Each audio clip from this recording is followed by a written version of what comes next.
So we went out to market and we surveyed everyone from occupiers to brokers to asset managers to landlords, and we found that on a scale of 1 to 10, only 50% actually had rated their understanding higher than 7, which shows that there's still a real margin in terms of people's clarity and what is managed office space. So a few examples we had of what managed office space is one, a full consumer experience from start to finish, 2, just IT and cleaning, 3, a flexible option for traditional office space. So again, a really broad range of what it actually means. One of my key takeaways from today was that manage isn't necessarily just about what is provided and who's providing it, but by what it enables. So one of the things that we're really motivated to do is try and provide clarity around what manage really means.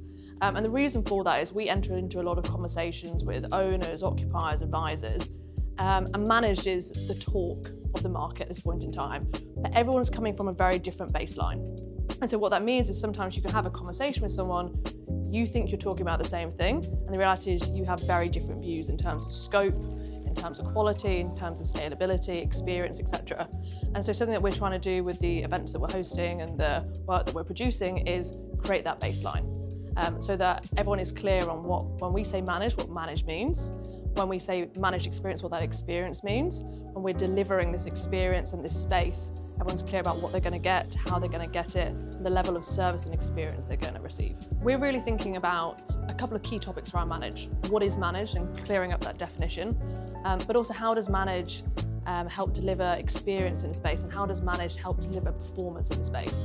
That's ultimately what our occupiers, our customer bases want to achieve. I think manage used to be seen as a good-looking space or a flexible lease, just a sort of different way to contract on a building. But the reality is now that manage it's a performance infrastructure. It's helping occupiers deliver their business, helping them focus on their business and driving performance.